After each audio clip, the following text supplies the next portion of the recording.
Good morning, students. Unit conversion part second. हमने previous lecture के अंदर हमने देखा था कुछ एक फिजिकल क्वांटिटी का हमने डिस्कस किया था और लास्ट हमने जो किया था वो क्या किया था, वॉल्यूम। देखिए हम क्या देख रहे थे, हम जनरल फार्मूला यूज कर रहे थे वॉल्यूम का। इसको लिखा था हमने L cross B cross H और हमने एक अचूम किया था, यानी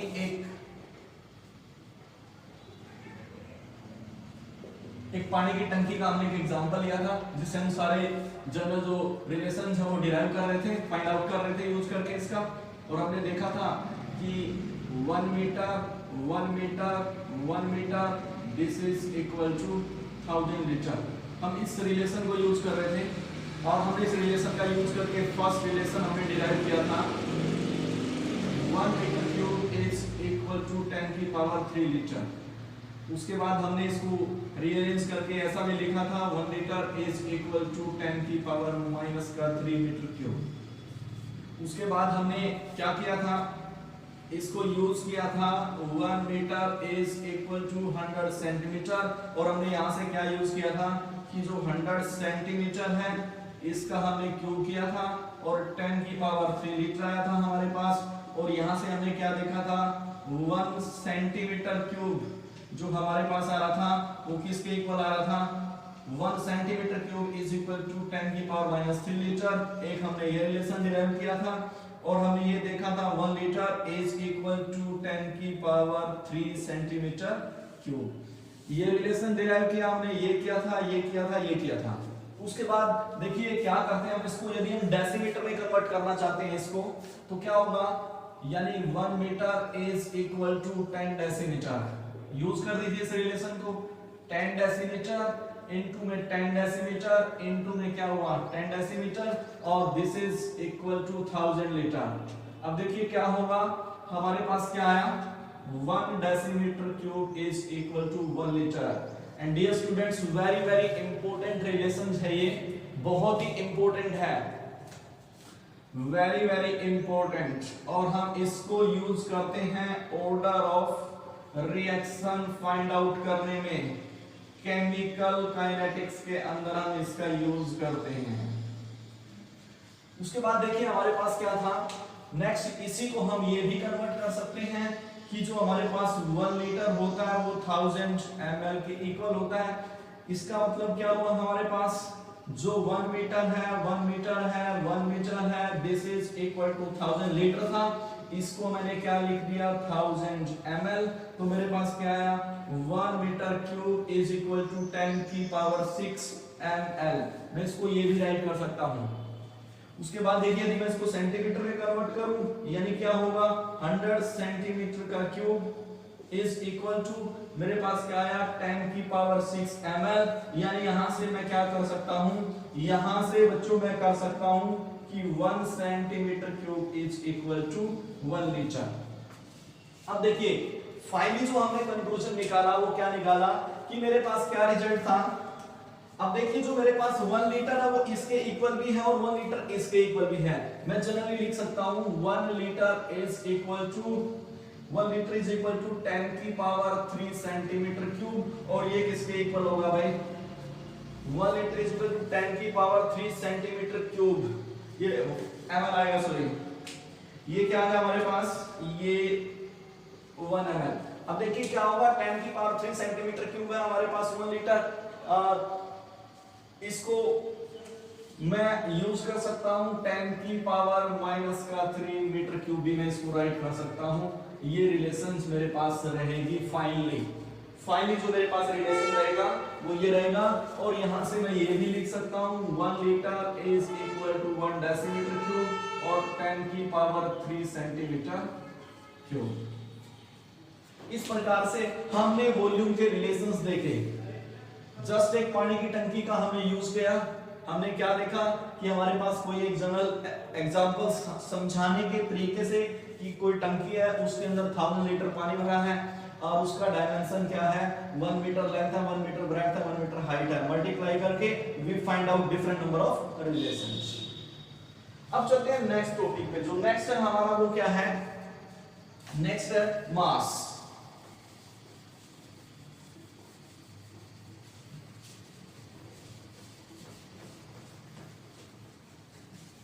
आसानी से आप इन रिलेशंस को लर्न कर सकते हो इक्वेशंस इसको यूज करके।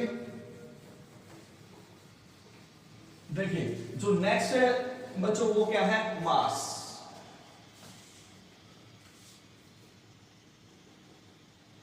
मास और वेट की बात करते हैं।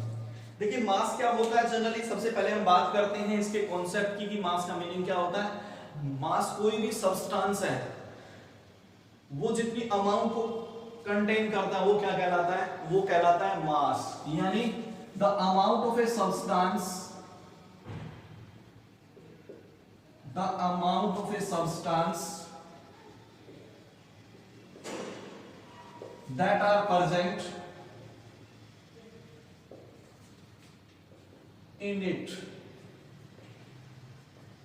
is called mass. It is always constant. क्या रहता है ये कांस्टेंट रहता है हमारे पास हमेशा। जो मास है और इसको हम किससे मेजर करते हैं, एक्यूरेटली मेजर किया जा सकता है इसको बच्चों। It is measured, it is measured accurately with the help of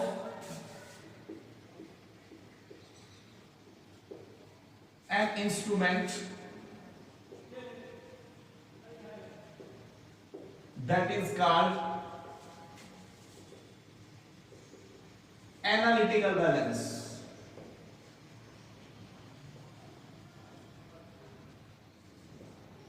analytical balance का यूज करके हम क्या करते हैं, हम इसके मास को मेजर कर सकते हैं। अब बात करते हैं इसके यूनिट की। जो इसका एसआई यूनिट रहेगा वो क्या होगा, SI unit of mass. SI unit रहता है मास का किलोग्राम,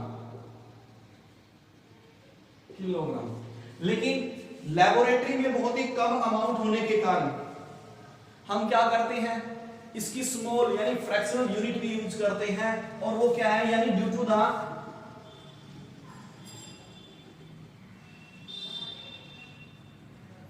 स्मॉल अमाउंट। क्या है कि जो मेरे पास स्मॉल अमाउंट रहती है ना केमिकल्स की, due to the small amount of chemical used in the laboratory,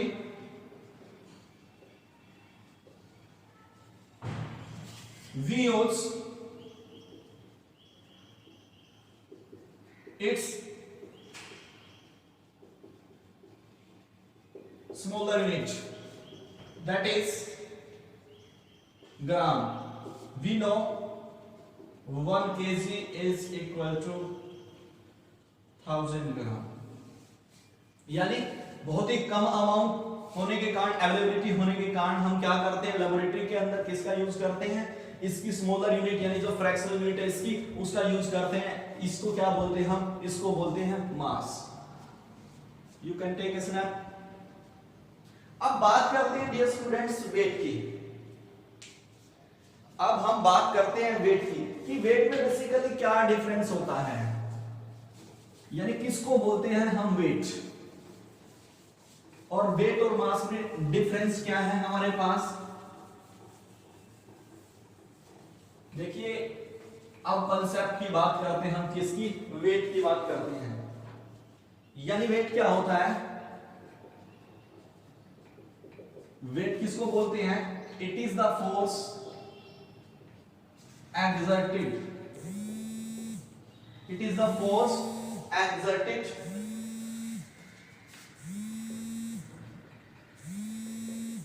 by gravity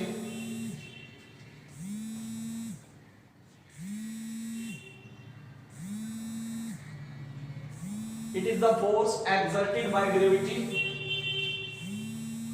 on an object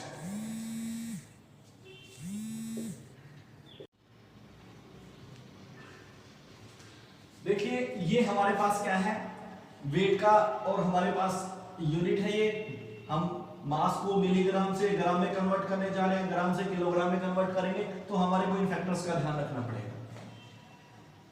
ये हमारे पास यूनिट कन्वर्जन था किसका, मास का या वेट का।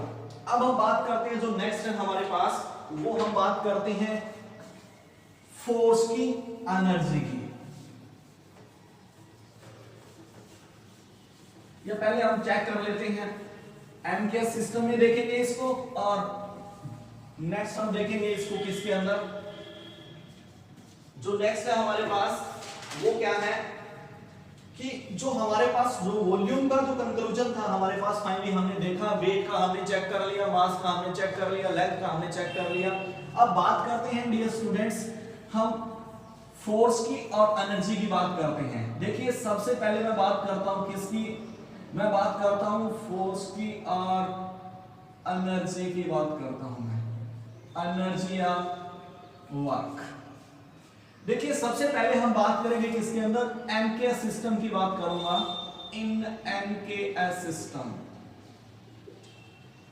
बहुत ही इंपॉर्टेंट रिलेशन है ये, और बहुत ही आसान है, बहुत ही इजीएस्ट वे में आपको बताया जाएगा। देखिए क्या है एमकेएस सिस्टम, यानी एम का मतलब मीटर, के का मतलब किलोग्राम, एस का मतलब सेकंड, और मीटर यूनिट होता है किसका, लेंथ का, सेकंड यूनिट होता है टाइम का, और किलोग्राम यूनिट होता है मास का। अब देखिए क्या है मेरे पास, मुझे कंसेप्ट करना है कि जो फोर्स होता है, force this is equal to mass into acceleration, यानी इसको मैं ये लिख सकता हूं m गुना a।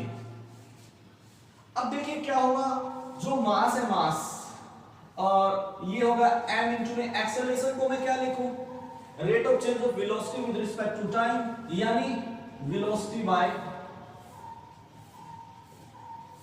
टाइम। अब बात करते हैं एमकेएस सिस्टम के अंदर मास का यूनिट क्या रहता है, मास का यूनिट रहता है किलोग्राम, और वेलोसिटी मीटर पर सेकंड, और टाइम का यूनिट सेकंड, यानी मेरे पास क्या आया, केजी मीटर सेकंड स्क्वायर। यानी जो ये टर्म आई मेरे पास केजी मीटर सेकंड स्क्वायर, इसको बोला जाता है, यानी क्या आया, ये फोर्स का यूनिट आया, और इसको एमकेएस सिस्टम के अंदर हम क्या बोलते हैं, इसको बोलते हैं हम न्यूटन। यानी फोर्स की यूनिट क्या आई मेरे पास, फोर्स की यूनिट आई मेरे पास न्यूटन, और न्यूटन, एक जो न्यूटन होता है वो किसके इक्वल होता है, वो होता है 1 kilogram metre per second square के। एक बार फिर देखिए, जो फोर्स है, फोर्स किसके इक्वल होता है बच्चों, मास इनटू में एक्सेलरेशन। मास का यूनिट क्या है, किलोग्राम। एमकेएस सिस्टम के अंदर मुझे ध्यान एमकेएस ही पुट करना है, यदि मैं एमकेएस की बात कर रहा हूं तो मुझे वही यूनिट यूज करनी है। वेलोसिटी का यूनिट होता है मीटर पर सेकंड, और टाइम का यूनिट होता है सेकंड। मैंने इसको ऐसे लिखा किलोग्राम मीटर सेकंड स्क्वायर, इसको मैं ऐसे भी बोल सकता हूं kilogram metre per second square, और ये जो वैल्यू होती है किसके इक्वल होती है, 1 न्यूटन के, यानी 1n is equal to 1 KG metre per second square. इसको मैं ऐसे राइट कर सकता हूं। अब हम बात करते हैं किसकी, अब हम बात करते हैं वर्क की या एनर्जी की बात करता हूं। अब देखिए वर्क किसके इक्वल होता है, फोर्स इनटू में डिस्टेंस। अब देखिए जो फोर्स का यूनिट है वो अभी हमने क्या निकाला, अभी निकाला हमने kilogram metre per second square, और डिस्टेंस का यूनिट क्या होता है, मीटर। तो डियर स्टूडेंट्स क्या है मेरे पास, ये kilogram metre per second square, और जनरली इसको हम क्या बोलते हैं, इसको बोलते हैं हम 1 जूल। क्या बोलते हैं इसको, 1 जूल। यानी हमारे पास क्या आया, फाइनली जो हमने कंक्लूजन निकाला वो क्या निकाला कि फोर्स का यूनिट, यानी unit of force in MKS system, वो क्या है मेरे पास, 1 newton is equal to kilogram metre second square. एक तो मेरे पास ये आया, और सेकंड मेरे पास क्या आया, यूनिट ऑफ एनर्जी या वर्क, वो क्या आया मेरे पास, वो आया मेरे पास 1 जूल, और ये 1 जूल का वैल्यू किसके इक्वल आया, kilogram metre square second square. This is very very important, two results हैं बहुत ही इंपॉर्टेंट हैं। यानी मेरे पास ये दो रिजल्ट हमने किसके अंदर डिराइव किए, एमकेएस सिस्टम के अंदर। आइए अब बात करते हैं हम किसकी, अब बात करते हैं हम सीजीएस सिस्टम की, कि सीजीएस सिस्टम में इसको कैसे हम फाइंड आउट करते हैं। अब यूज हमने एमकेएस सिस्टम का यूज करके हम क्या करेंगे, सीजीएस का यूनिट फाइंड आउट करेंगे। सीजीएस सिस्टम के अंदर सेम फिजिकल क्वांटिटीज।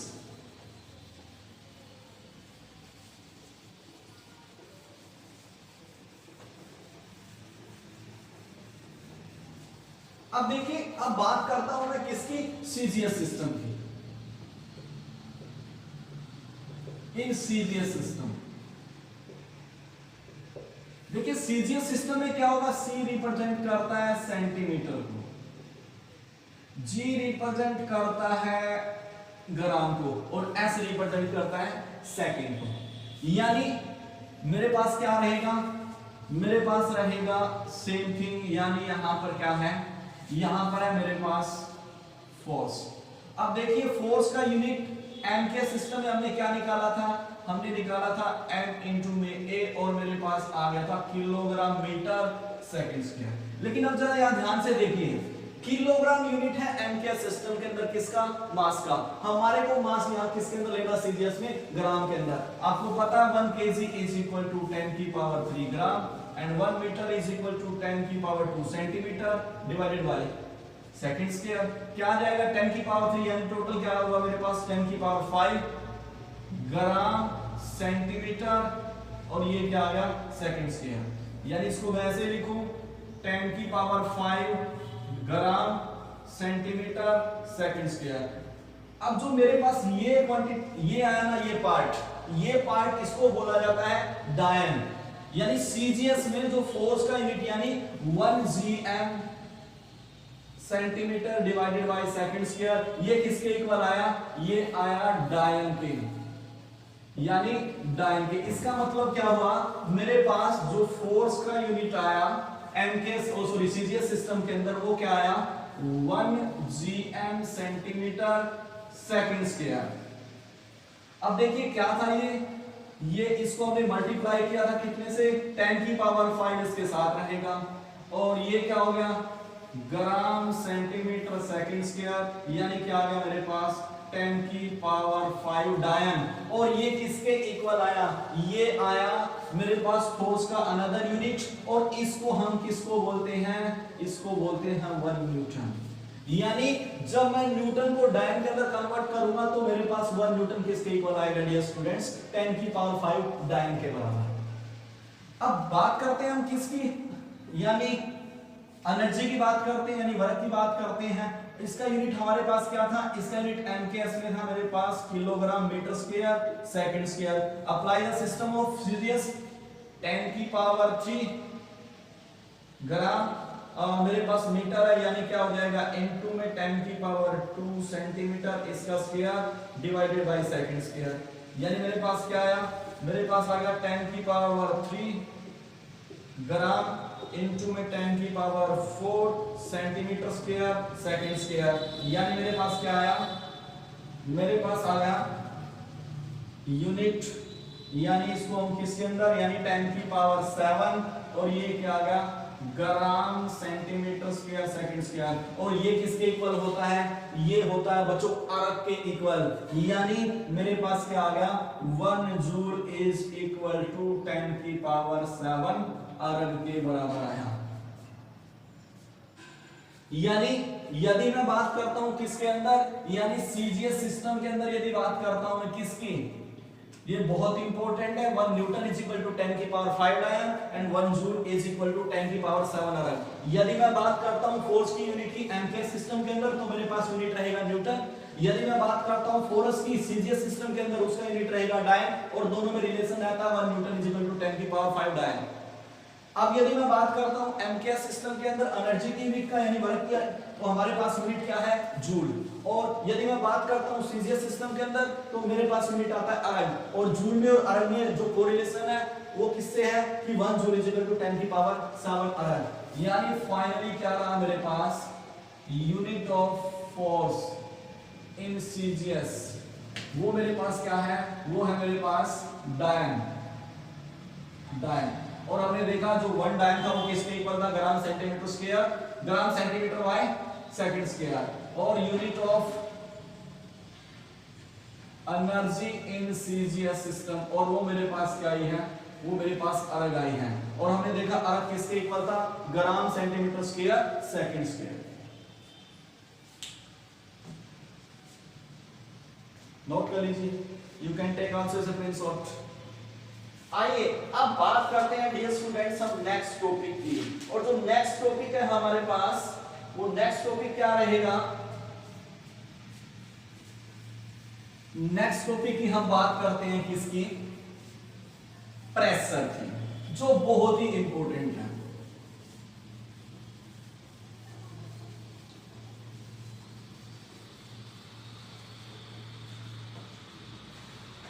कुछ और यूनिट भी यूज करते हैं हम अभी इसके अंदर। जो 1 कैलोरी होता है वो 4.184 जूल के इक्वल होता है। 1 इलेक्ट्रॉन वोल्ट है 1.602 इनटू में 10 की पावर माइनस 19 जूल। अब देखिए इसको हम निकालते कैसे, ई क्या है,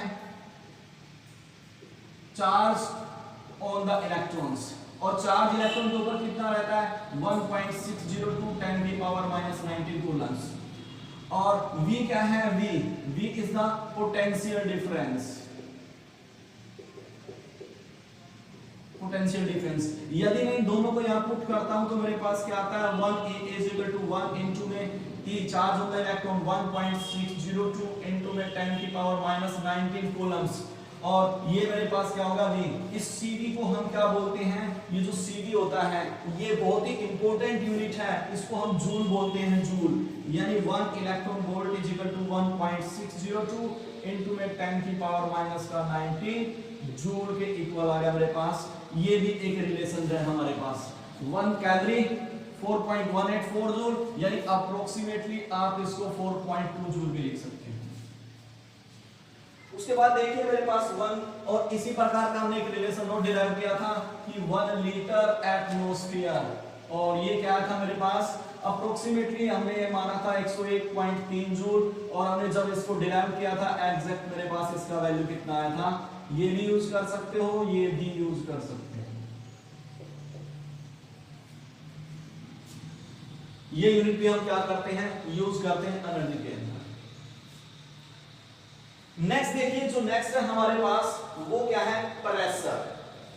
बहुत ही इंपॉर्टेंट है, ध्यान से देखना है। देखिए जो प्रेशर होता है जनरली हम क्या करते हैं कि जो pressure, next parameter is pressure, next parameter is pressure. अब देखिए प्रेशर क्या होता है, जो P होता है यानी pressure is equal to force per unit area, force per unit area. यानी जनरली बोला किसको जाता है कि मान लीजिए मैं क्या कर रहा हूं, मैं इस बोर्ड के ऊपर फोर्स लगा रहा हूं, एक यूनिट एरिया के अंदर मैं कितना फोर्स लगाता हूं, that is called pressure. Unit area में जितना फोर्स अप्लाई किया जाता है वो क्या कहलाता है, वो कहलाता है प्रेशर। अब देखिए प्रेशर को हम मेजर करते हैं किससे, यूनिट है प्रेशर की बहुत डिफरेंट यूनिट है। हम प्रेशर को एटमॉस्फेयर में भी मेजर करते हैं, हम प्रेशर को बार में भी मेजर करते हैं, हम इसको पास्कल में भी मेजर करते हैं। जनरली जो हमारे पास हम जो यूज करते हैं प्रेशर को एटमॉस्फेयर में यूज करते हैं, और it is measured by barometer. Theoretical question आप पढ़ चुके होंगे, जानते हैं इतना तो आप। जो बैरोमीटर है, और इस बैरोमीटर को हम यूज करते हैं केवल for the measurement of pressure in A atmosphere only, यानी एटमॉस्फेयर में मेजर करने के लिए ही क्या करते हैं, बैरोमीटर का हम क्या करते हैं, यूज करते हैं। अब देखिए, अब हम बात करते हैं, पहले एमकेएस की बात करते हैं, यानी इन एमकेएस सिस्टम क्या है मेरे पास, प्रेशर है, फोर्स पर यूनिट एरिया। अब फोर्स का यूनिट क्या रहता है मेरे पास, न्यूटन, और ये क्या है मेरे पास, मीटर का स्क्वायर, यानी इसको मैं क्या लिखूं, न्यूटन मीटर स्क्वायर, यानी मेरे पास यूनिट क्या आया, न्यूटन मीटर स्क्वायर, या इसको मैं ऐसे लिख देता हूं, और ये किसके इक्वल होता है, ये होता है 1 पास्कल के, यानी 1 newton metre square is equal to 1 pascal. 1 newton metre square is equal to pascal. अब यदि मैं बात करता हूं किसके अंदर, इन सीजीएस सिस्टम,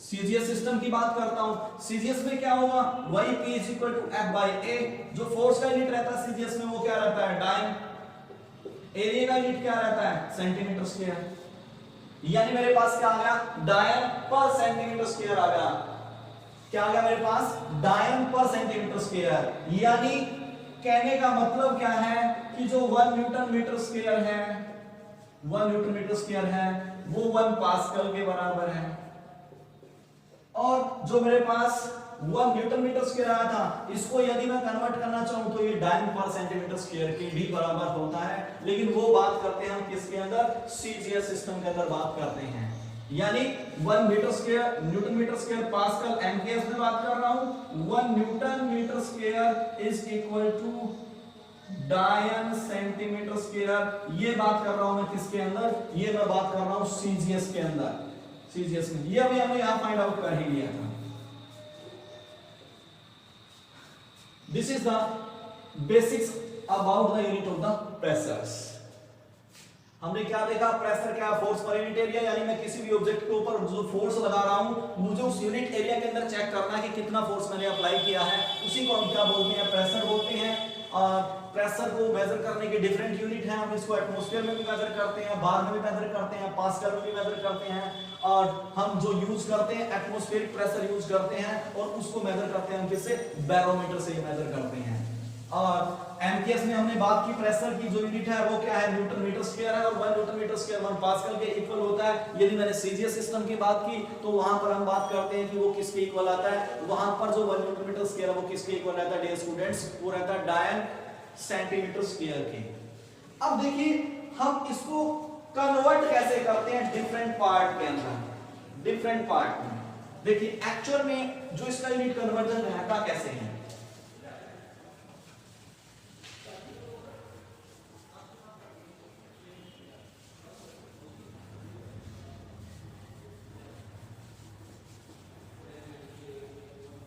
देखिए क्या है, जो मेरे पास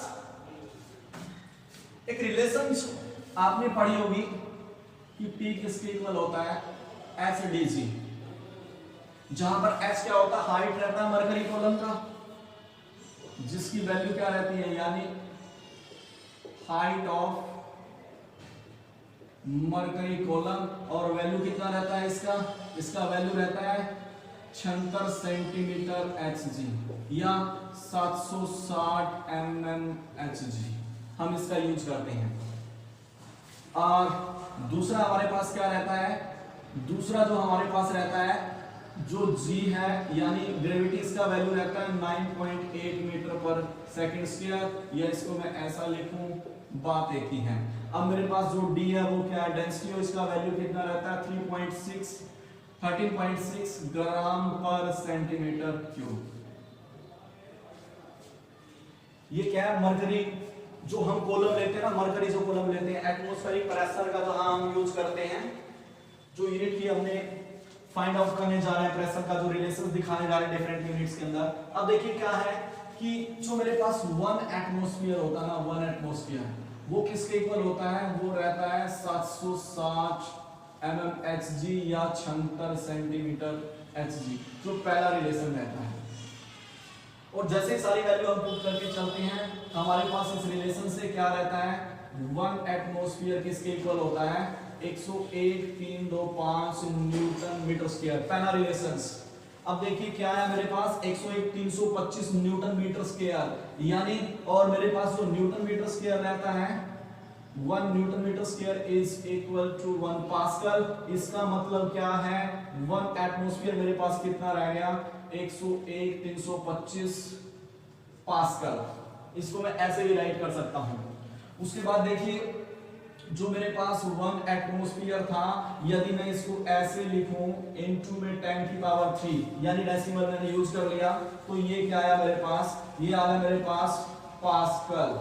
अब देखिए 10 की पावर जो 3 पास्कल रहता है वो किसके इक्वल होता है, वो 1 किलो पास्कल के इक्वल होता है। तो इसको मैं ऐसे भी लिख सकता हूं 325 किलो पास्कल्स, यानी 1 एटमॉस्फेयर। इसको मैं ऐसे भी लिख सकता हूं, इसको मैं ऐसे भी लिख सकता हूं, और इसको मैं ऐसे भी लिख सकता हूं। अब देखिए क्या है, मैं इस को थोड़ा सा और आगे कर देता हूं, यानी क्या है मेरे पास 1 एटमॉस्फेयर इज इक्वल टू 101.325, यानी क्या होगा इनटू में 10 की पावर 5 न्यूटन मीटर स्क्वायर। देखिए यहां मैंने क्या किया था, जो मैंने यहाँ 10 की पावर 3 लिया था, न्यूटन मीटर स्क्वायर को मैंने पास्कल कर दिया था, ये क्या आया मेरे पास 10 की पावर 5 न्यूटन मीटर स्क्वायर। और देखिए जो मेरे पास 10 की पावर 5 न्यूटन मीटर स्क्वायर वो किसके इक्वल रहता है, 1 बार के, यानी 1 एटमॉस्फेयर इज इक्वल टू 1.01325 बार के इक्वल। यानी यहां से क्या रिलेशन निकला मेरे पास, यहां से मेरे पास रिलेशन निकला dear students, 1 atmosphere is equal to 1 bar is equal to 10 की पावर 5 न्यूटन मीटर स्क्वायर के।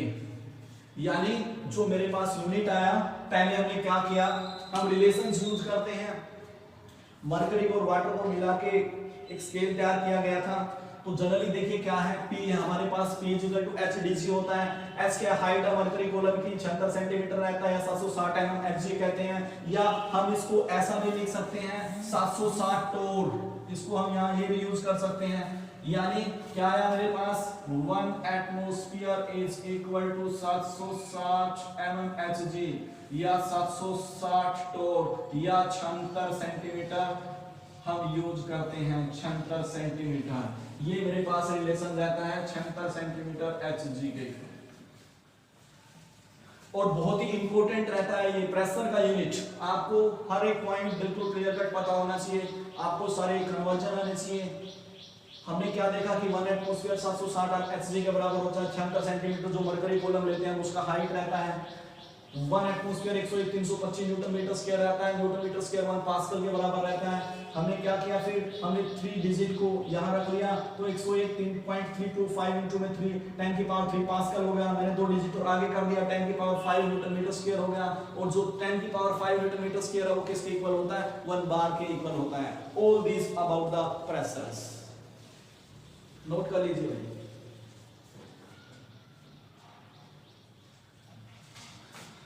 अभी हम जो बहुत ही स्टैंडर्ड रिजल्ट है, जो बहुत यूज होते हैं हमारे पास कन्वर्जन के अंदर, अब हम इसका अप्लाई करके देखते हैं इसको। देखिए मेरे पास ये दिया हुआ है कि कन्वर्ट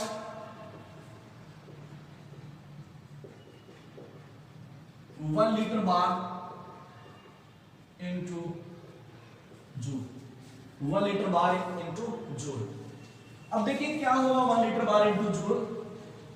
अब देखिए मुझे जूल में कन्वर्ट करना है, और मुझे पता है 1 जूल किसके इक्वल होता है, 1 जूल रहता है kilogram metre square second square.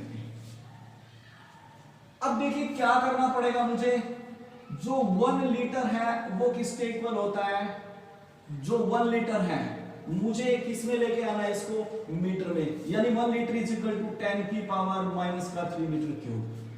मैं इसको, ये रिलेशन है लीटर के अंदर और मीटर के अंदर। और जो मेरे पास 1 बार है वो किसके इक्वल होता है, 10 की पावर 5 न्यूटन मीटर स्क्वायर के, 10 की पावर 5 न्यूटन मीटर स्क्वायर। अब देखिए क्या होगा, जैसे इन दोनों रिजल्ट को मैं यहां यूज करता हूं, यानी 1 litre bar is equal to 10⁻³ metre cube into में 10⁵ न्यूटन मीटर स्क्वायर। अब देखिए क्या था एक्चुअल में, जो मेरे पास न्यूटन है, न्यूटन वो न्यूटन क्या रहता है 10⁻³ मीटर क्यूब। अभी हमने फाइंड आउट किया था, ये क्या हो गया 10⁵। जो न्यूटन था मेरे पास, हमने फोर्स का यूनिट देखा था क्या न्यूटन, और वो क्या था मास इनटू एक्सेलरेशन। और वहां पर हमने क्या किया था, इसको हमने मास को लिया था किसके अंदर, किलोग्राम के अंदर। यानी जो 10⁵ था मेरे पास,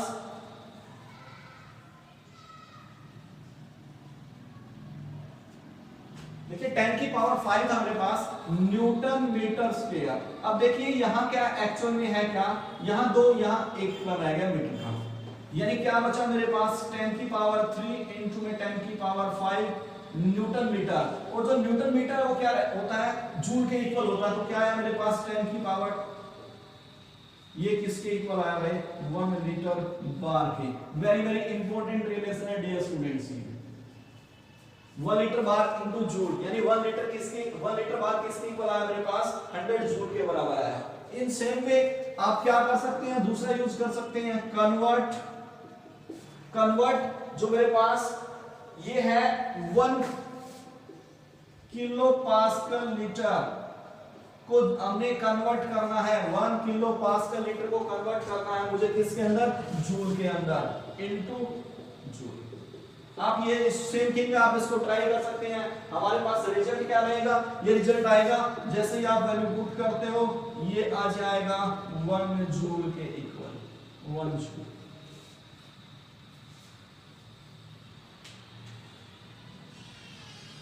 सेम थिंग आप क्या कर सकते हो, जैसे क्वेश्चन दे सकता है वो कि convert 2 litre atmosphere into R, वो भी आप सिंपल इन इक्वेशंस का यूज करके क्या कर सकते हो, अप्लाई कर सकते हो।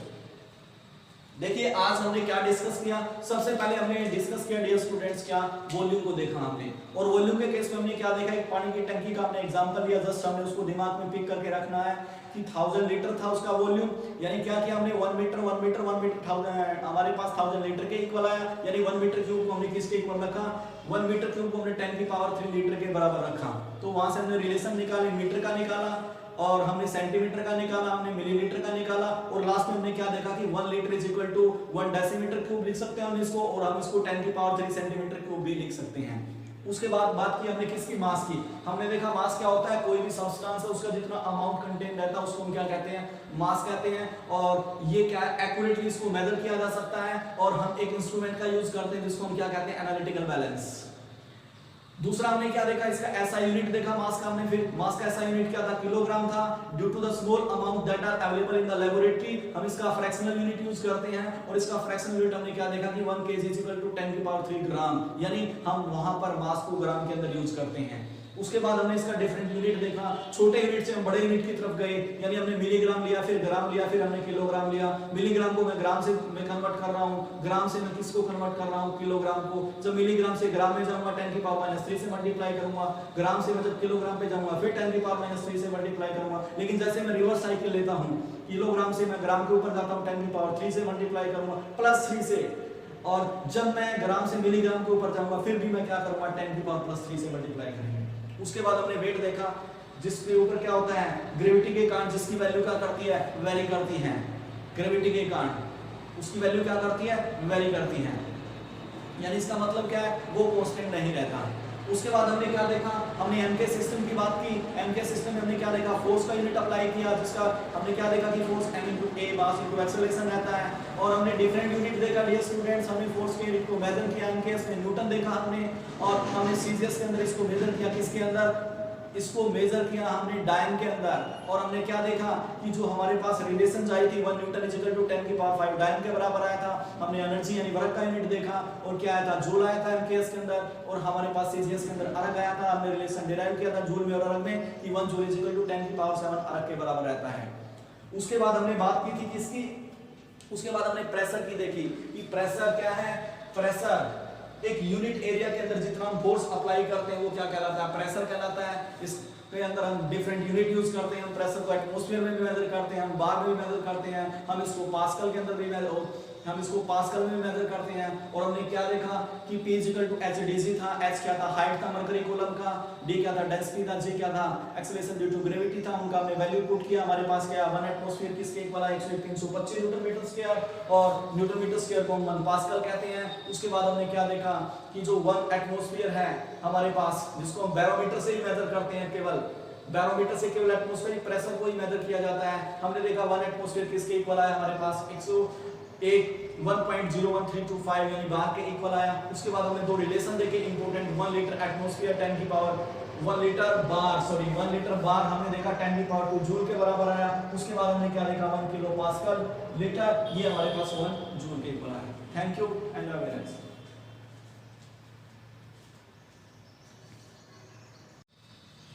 अब देखिए हमारे पास जो लास्ट पैरामीटर है वो क्या है, वो रहेगा टेम्परेचर। लास्ट जो पैरामीटर है वो क्या है, टेम्परेचर।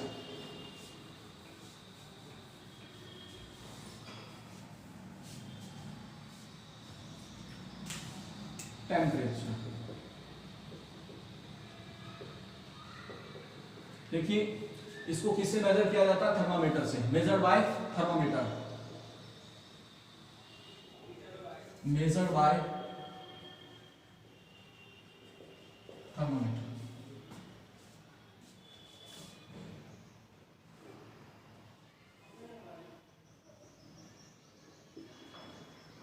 मान लीजिए थर्मामीटर है,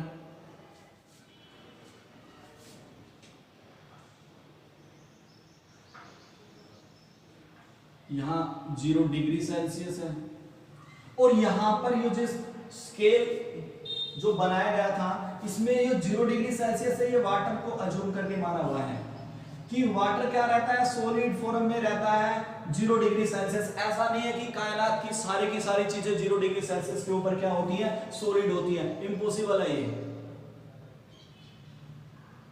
0 डिग्री सेल्सियस पे वाटर किसमें एग्जिस्ट करता है, सॉलिड, केवल वाटर ही क्या करता है, सॉलिड के फॉर्म के अंदर एग्जिस्ट करता है। सेम थिंग यानी 100 डिग्री सेल्सियस, यानी यहां पर भी वाटर को रेफरेंस माना हुआ है। अब देखिए क्या हुआ कि 0 डिग्री सेल्सियस के ऊपर सारी की सारी चीजें, कायनात की सारी चीजें तो सॉलिड नहीं हो सकती, और ना ही 100 डिग्री सेल्सियस के ऊपर क्या है, सारी की सारी चीजें क्या होती हैं, बॉयल होना शुरू होती है। तो फिर क्या देखा गया कि एक ऐसा टेम्परेचर का एक ऐसा स्केल तैयार किया जाए कि जिसके ऊपर क्या होगा, इसका मतलब क्या है, उसकी वैल्यू इससे कम भी हो सकती है। जब 0 डिग्री सेल्सियस पे वाटर क्या हो रहा है, वाटर सॉलिड फॉर्म के अंदर एग्जिस्ट कर रहा है। तो हमने क्या किया, फिर सभी सब्सटेंस को के रेफरेंस के लिए हमने क्या किया, इसकी वैल्यू को और लोअर डाउन में, यानी वो वैल्यू क्या यूज की गई, वो वैल्यू यूज की गई माइनस का 273.15 डिग्री सेल्सियस। यानी ये इस टेम्परेचर रेंज के ऊपर दुनिया की यानी कायनात की सारी चीजें क्या होती हैं, सॉलिड फॉर्म के अंदर एग्जिस्ट करती हैं। यानी all matter exist in solidified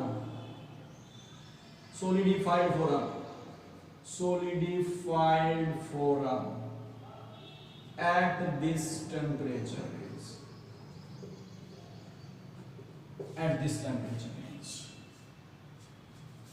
अब देखिए इसको मैं 0 केल्विन लिख सकता हूं, 0 केल्विन माइनस 273.15, और ये क्या हो गया फिर हमारे पास 273.15 केल्विन, और ये मेरे पास क्या हो गया 373.15 केल्विन।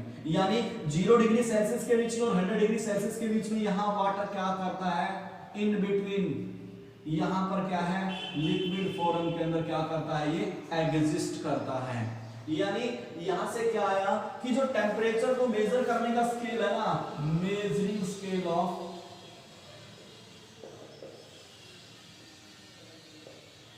टेम्परेचर डिग्री सेल्सियस, और हम इसको मेजर करते हैं केल्विन के अंदर।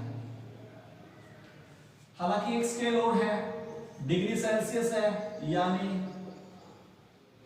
डिग्री सेल्सियस, ये केल्विन, और जो हमारे पास थर्ड है वो क्या है, फारेनहाइट। ये एक थर्ड स्केल है टेम्परेचर की, लेकिन बहुत ही कम यूज होता है ये। अब देखिए डिग्री फ़ारेनहाइट और डिग्री सेल्सियस, लेकिन यहां पर हम केल्विन के अंदर डिग्री का यूज नहीं करते, because this scale of temperature is given by Lord kelvin. ये साइंटिस्ट के नाम पर थी, लॉर्ड केल्विन। इसके अंदर हम डिग्री का यूज नहीं करते। अब देखिए क्या था, यानी हमारे पास क्या हुआ कि मरकरी को और वाटर को मिला के क्या किया गया, एक स्केल तैयार किया गया था। ये स्केल तैयार किया गया था मरकरी को और वाटर को मिला के, और यहां से हमने क्या देखा कि जो हमारे पास रिलेशन आया केल्विन में और डिग्री सेल्सियस में, वो क्या आया, K is equal to 273.15 plus degree Celsius. अब मान लीजिए मेरे पास क्या है 25 डिग्री सेल्सियस है, मुझे इसको केल्विन में कन्वर्ट करना है, तो क्या करूंगा, kelvin is equal to 273.15 degree Celsius यानी 25, यानी मेरे पास क्या आया 298 केल्विन। एग्जैक्ट फ्रैक्शन से बचने के लिए हम कितना यूज करते हैं 298 kelvin at 27 degree Celsius. K किसके इक्वल आया 273.15 और 27, यानी मेरे पास कितना आया 300 केल्विन के इक्वल आया। और थर्ड देखिए मेरे पास क्या है एट 100 डिग्री सेल्सियस, मेरे पास क्या आएगा K is equal to 100 degree Celsius में 373 केल्विन। आपको ये वैल्यू बिल्कुल स्टैंडर्ड रूप से याद होनी चाहिए कि 25 degree Celsius 298 kelvin, 27 degree Celsius 300 kelvin और 100 डिग्री सेल्सियस मेरे पास क्या है 373 केल्विन। और न्यूमेरिकल के अंदर क्या होता है, वैल्यू केल्विन के अंदर ही आपको क्या करनी होती है, टेम्परेचर की यूज करनी होती है। यदि डिग्री सेल्सियस में दिया गया है क्वेश्चन में, तो क्या करोगे आप, उसमें ये रिलेशन का यूज करके आप उसको इजीली किस में कन्वर्ट कर सकते हो, इजीली आप उसको केल्विन के अंदर क्या कर सकते हैं, यूज करते हैं, क्योंकि temperature is always used in the kelvin. Temperature is used, temperature is always used in kelvin. Numerical के लिए हमेशा केल्विन के अंदर ही क्या करते हैं, हम टेम्परेचर को यूज कर सकते हैं। और डिग्री सेल्सियस दिया हुआ है तो आप केल्विन का को में उसको कन्वर्ट कर सकते हो, 273.15 ऐड करके। एक और वो है जो हमारे पास थर्ड स्केल है, वो क्या है फ़ारेनहाइट है, फ़ारेनहाइट। उसका जस्ट रिलेशन है हमारे पास, यानी degree Fahrenheit is equal to 9/5 degree Celsius plus 32। और इसका और भी स्टैंडर्डाइज्ड फॉर्म है, degree Fahrenheit is equal to 1.80 into में डिग्री सेल्सियस प्लस का 32। आप ये रिलेशन भी इसके लिए यूज कर सकते हैं।